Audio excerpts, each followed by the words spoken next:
حضرت فاطمہ زہرا سلام اللہ علیہا کی تعلیم و تربیت۔ حضرت فاطمہ سلام اللہ علیہا نے نہ کسی مدرسے یا اسکول وغیرہ میں تعلیم پائی تھی، نہ کسی کالج میں، بلکہ ان کا گھر ہی ان کا مدرسہ تھا اور ان کے ماں باپ ہی ان کے معلم۔ حضرت خدیجہ علیہ السلام نے سینہ پرونا، کھانا پکانا، آٹا گوندنا، سوت وغیرہ کاتنا اور گھر کا انتظام کچھ اس طرح سکھایا تھا کہ کنبے کی عورتیں ان کا سلیقہ دیکھ کر حیران رہ جاتی تھیں۔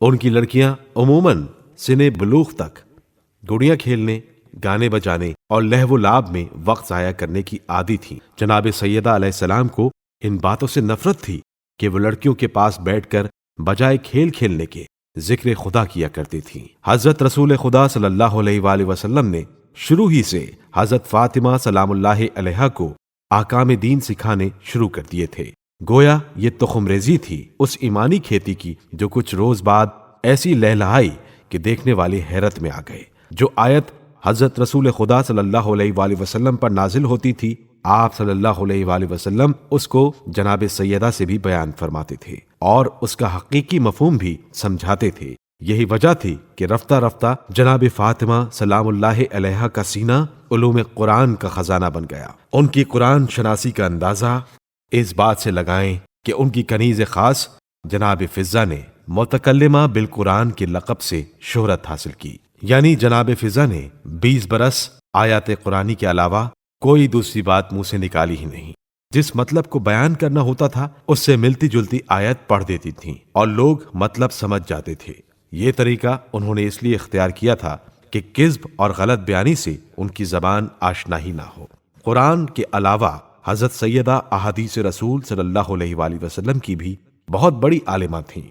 حضرت صلی اللہ علیہ وآلہ وسلم سے جتنی حدیثیں آپ علیہ السلام نے سنی تھیں، کسی ایک صحابی کو بھی اس کثرت سے سننے کا اتفاق نہیں ہوا تھا۔ چونکہ احادیث کا صحیح مفہوم آپ علیہ السلام کو یاد تھا، اس لیے اکثر اصحاب رسول آپ علیہ السلام کی خدمت میں حاضر ہو کر فیض حاصل کیا کرتے تھے۔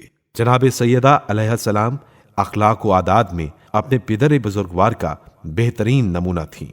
سخاوت، ایثار، زہد، قناعت، توکل، عفو، کرم، شفقت، رحم، یتیموں پر شفقت، ہمدردی، احسان، حلم، تواضع، عبادت اور ریاضت وغیرہ کے متعلق جس طرح اپنے پدر بزرگوار کو عمل کرتے دیکھا تھا، اسی طرح خود بھی کرتی تھیں۔ حقیقت یہ ہے کہ حضرت رسول خدا صلی اللہ علیہ وآلہ وسلم دنیا کے مردوں اور عورتوں کی ہدایت کے لیے بھیجے گئے تھے، پس ضرورت تھی کہ آپ صلی اللہ علیہ وآلہ وسلم ان دونوں صنفوں کے لیے بہترین عملی و علمی نمونہ تیار کر کے دنیا میں چھوڑ جائیں۔ لہٰذا آپ صلی اللہ علیہ وآلہ وسلم نے مردوں کی ہدایت کے لیے حضرت علی، حضرت امام حسن اور حضرت امام حسین علیہم السلام جیسی ہستیوں کی تربیت کی اور عورتوں کی ہدایت کے لیے فاطمہ زہرا سلام اللہ علیہا کو نمونہ عمل قرار دیا۔ اگر جناب سیدہ ایسے عمال کر کے نہ دکھاتی تو شاید دنیا کی عورتوں کو یہ کہنے کا موقع مل جاتا کہ اسلام کے بہت سے احکام عورتوں کی فطرت سے بالا تر ہیں۔